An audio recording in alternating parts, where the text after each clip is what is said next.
Competitive Commander, or CEDH for short, might be the most misunderstood part of Magic, other than vintage sideboards. I mean, 3 copies of Empty Shrine Kanushi, 2 copies of Argentum Masticore? What matchups are these for? Unlike vintage though, Commander is extremely popular, so a lot of people have a lot of opinions about the competitive side of EDH.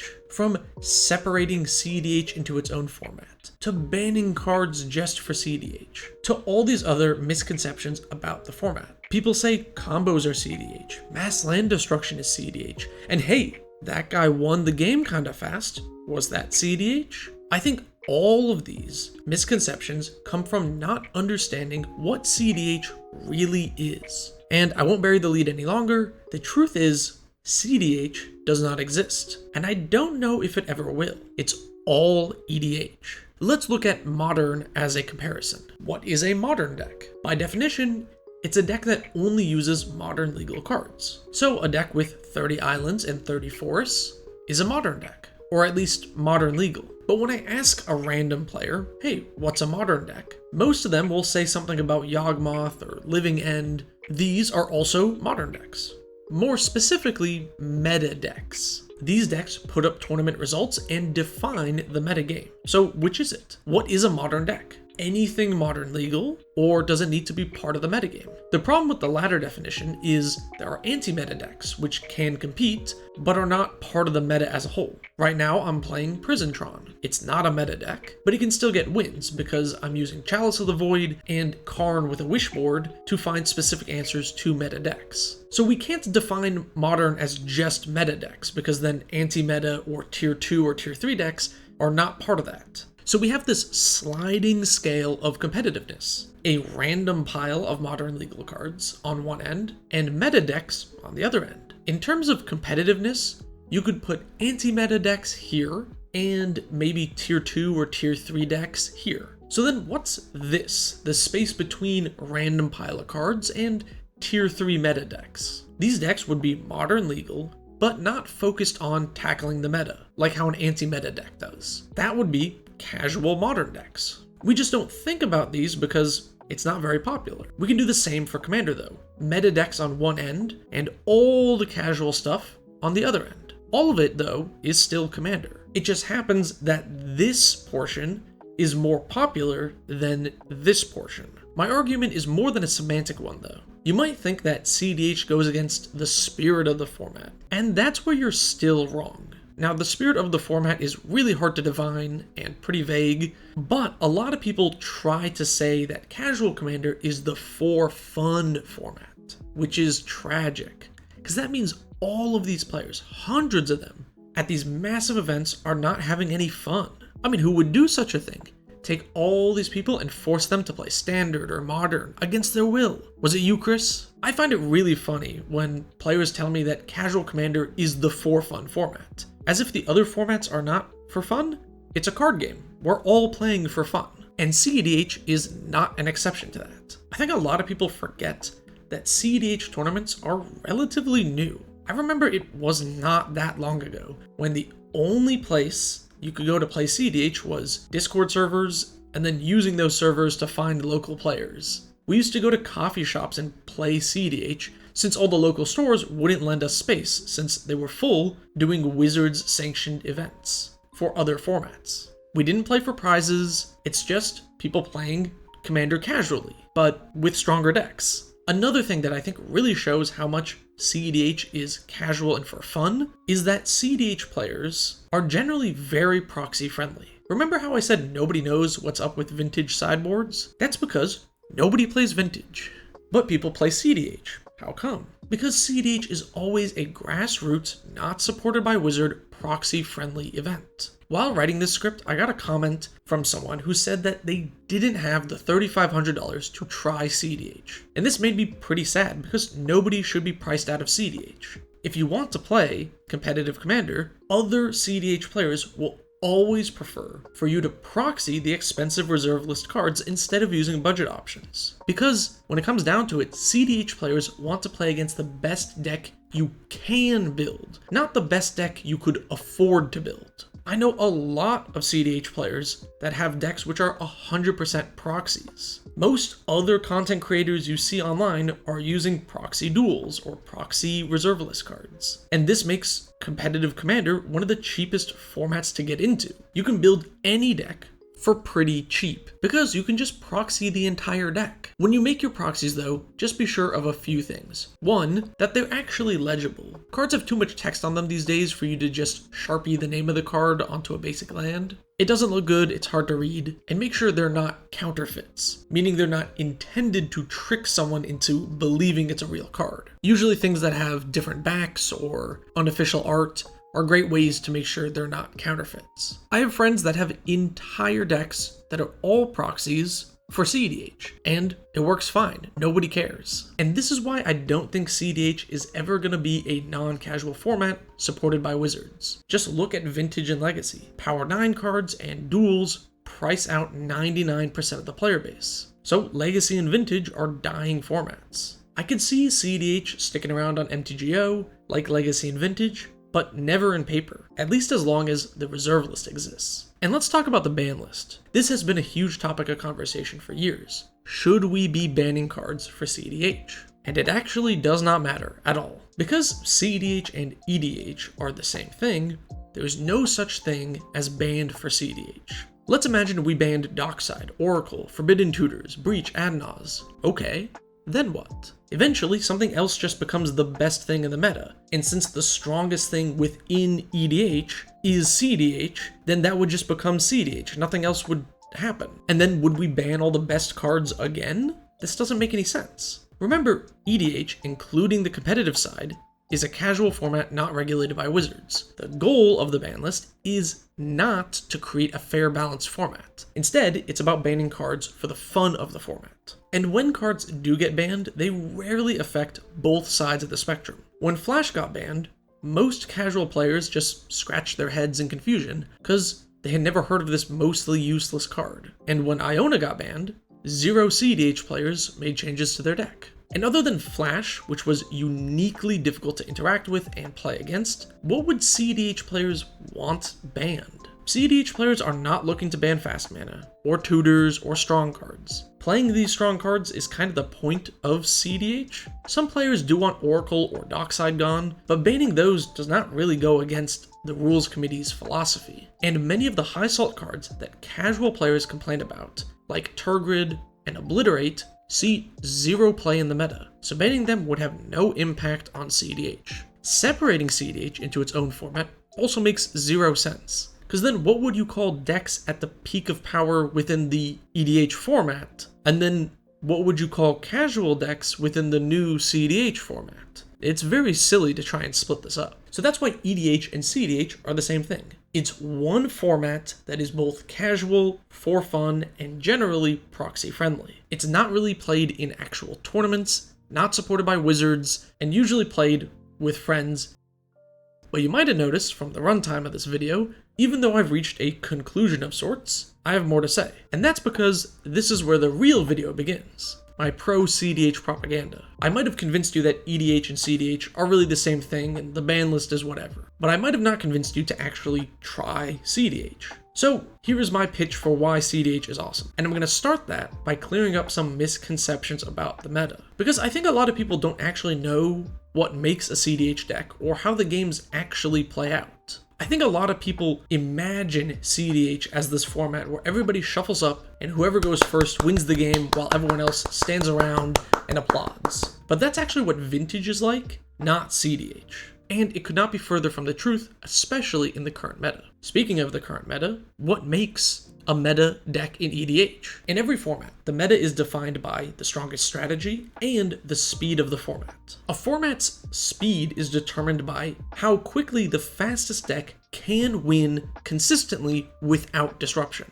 And consistently is the key word here. You can construct a deck that is able to win on turn 1 with the perfect hand in just about any format. But without consistency, it's nothing more than a gimmick deck. And for Commander, that turn is turn 3. Generally speaking, the fastest combo deck can go for a win by turn 3 consistently. So does this mean every game ends on turn 3? Well, no. Just like in any other meta, the fastest deck defines the meta, but is not always the strongest. Look at current Legacy. Decks like Lands Combo and Doomsday Combo are not the top of the metagame. Instead, it's decks that disrupt combos. In CEDH, it's no different. Just look at the best deck in the format, Tymna Kraum, aka Blue Farm. I mean, look at these commanders. It's not removal, they're not combo pieces, they don't ramp you into your combo. Instead, you use fast mana to power out Kraum and draw cards. And then you cast Tymna to draw even more cards. And since you're in 4 colors, you have access to a lot of the best removal, including blue for counter magic. And low cost interaction is why nobody wins the game on turn 1. Every blue deck has a ton of free counterspells. Most decks run a lot of 1 mana interaction as well. Rograk is a powerful partner, just because casting him on turn 1 opens up the cycle of cast for free with your commander and play cards. Is there a better name for this cycle? I actually don't know. Anyway, low mana cost or free interaction is why fast combos don't win every game. So that's speed, right? Turn 3 is when the fastest decks try to go for the win. Now let's look at the other part of the meta, the strongest strategies. And that ties into one of the other criticisms of CEDH, how every deck runs the same cards. And that one is actually kind of true. CEDH is very blue-black oriented. Most blue decks run the same set of free counterspells. Many blue-black decks run Oracle combo. Most red decks run Breach and Dockside. Most black decks run Adnaz and the Forbidden Tutors and the normal good tutors. And everyone runs the good fast mana options. These are the staple cards that shape EDH, and is partially why it leans towards 4 and 5 color decks being the best, since they have access to most of the powerful cards. Forbidden Tutors let you exile your entire library with an Oracle ETB on the stack, causing you to win the game. This is generally considered the best combo in the format.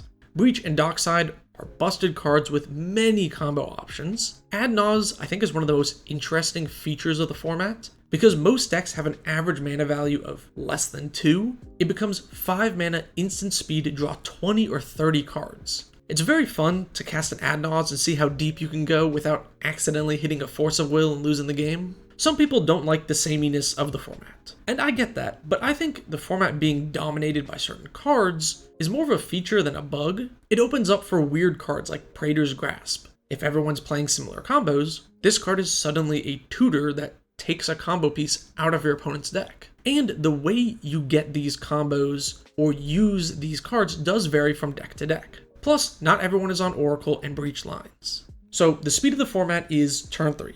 That's when you need to do your thing or be ready for your opponents to try and do their thing. And the strongest things you can do in the format is Adnaz, Breach, Oracle. Now that we know that, we can filter these into 3 main archetypes that work in a sort of rock, paper, scissors fashion. All in fast combo, which loses to stacks, and then control decks, which can outvalue the stacks decks, but then the control decks can struggle against fast combo. Of course, this isn't a perfect rock, paper, scissors because Magic is far more dynamic of a game. Control decks usually use cards like Rhystic Study, Mystic Remora, and commanders that draw cards to have enough interaction for the whole table. Fast combo is pretty self-explanatory. Decks that aim to really go in for that turn 3 win. For stacks, you might think mass land destruction, but cards like Armageddon and Yakohops see no play. The 6 mana ones are just too much mana and thus too slow, and the lower cost cards that destroy lands are just too weak, because every deck plays all the best mana rocks, and oftentimes many mana dorks. So using an Armageddon to destroy 3 lands doesn't really do that much when they have 4 or 5 non-land mana lying around. So stacks decks generally use static effects like Rule of Law or Hate Bears to slow down combo. Currently, stacks is fairly weak in the meta right now, though that might change. There's actually a 4th type of deck. The sort of fast combo decks that are not in blue, often called a parasite deck, like Crick or the Gitrog monster. These decks are not great at stopping combos, nor are they the fastest combo at the table, meaning they often ignore the first player who tries to win, rely on other people using counterspells to stop them, and then go for a win once the counterspells are spent. These can be considered anti-meta decks. And furthermore, this is a generalization. Kinnan is a top tier commander who does not need Oracle to win, and does not use red or black. Magda is another amazing commander, which does not use breach lines, and is the opposite of these 5 color value piles. Now that we know all of that, is your deck CEDH? How do we check? You need a deck that can either consistently threaten the win on turn 3 or stop potentially multiple players from winning on turn 3. So no, that guy at your LGS who has a combo in their deck is not CEDH.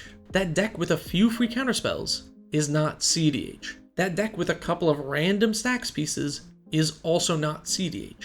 And honestly, even other powerful things, if they're reanimating Jin-Kataxis on turn 3, that's still not CEDH. It does not stop a turn 3 win, and this is also not a win by turn 3. To make a real CEDH deck, you need to be maxed out on low mana interaction to stop a turn 3 win, or you need a ton of stacks pieces to consistently get them down turn 1 or 2 to stop a turn 3 win, and oftentimes decks will run a plethora of tutors to consistently find these things. A lot of players see decks here on the competitive power scale and claim it's CEDH because they're playing here, when usually adding a bit of removal and card draw will boost the power of your deck enough to compete with the supposed CEDH decks. So hopefully I've cleared up a bunch of misconceptions here and somewhat defined the meta so you have an idea of what CEDH is like. But what actually makes it fun?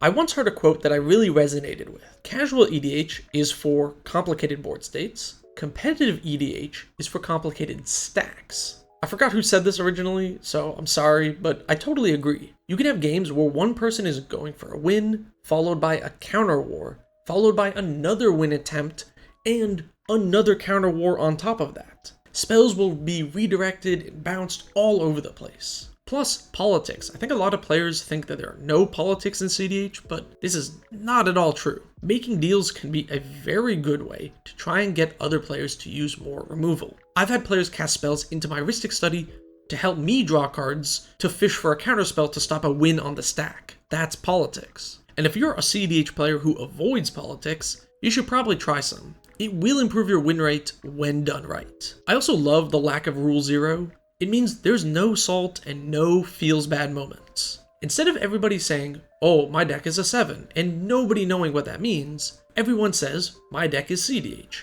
and everything legal in the format is allowed. No complaints about combos, no complaints about stacks, everybody's just doing their thing and playing the game. CEDH is also the most skill-intensive format in the game. Is that a hot take? I don't know, but it's true. The CEDH meta is probably the hardest to lock down because of all the combinations of opponents you can face. There's no other format where you're going to run into two of the same deck at the same time. And if you're like me and love grindy games, oh boy, CEDH can deliver. I know fast combo is an archetype, but if you're in a pod with 2 control decks and 2 stack stacks, that game is gonna go long, and players will probably be winning with combat damage. It's very unlikely a combo will resolve. CEDH is also a brewer's paradise. Almost every set, there is some new commander that can take existing cards and combos and push them in new ways. Not every new version of a deck has staying power, but it is fun to see new legends create new decks. And just like any format, once you learn the meta, you can begin to craft decks that combat that. I know a lot of people are worried that every game ends with Oracle, but there are actual answers to it that people play. Endurance is a really great way to mess with Oracle combo, Cephalid Colosseum, or Lauren of the Third Path. You can force them to draw before their Oracle trigger resolves. And who knows, maybe you could brew up the next best deck with some new legend. With this video, I really hope I cleared up any misconceptions about CEDH and changed what you think it actually is. Now, if you want to try out the format, I would recommend going to EDH Top 16 and the CEDH Decklist database, both linked in the description. EDH Top 16 shows you winning deck lists, and the Decklist database shows you all the commanders which are viable. For the most part, any of the lists there should be good enough to play, and most of them have a primer to explain how the deck works. If seeing this huge list of commanders gives you decision paralysis, here is a beginner-friendly suggestion. Godo. This is a very simple combo deck, all about timing when you go for the win. And the Waiting for Godo primer is probably one of the best written primers of all time. Thank you for making it to the end of a long video. If you liked it, consider subscribing. And special thanks to my tier 3 patrons, whose names you see here. If you want to support the channel, check out the Patreon, link in the description below.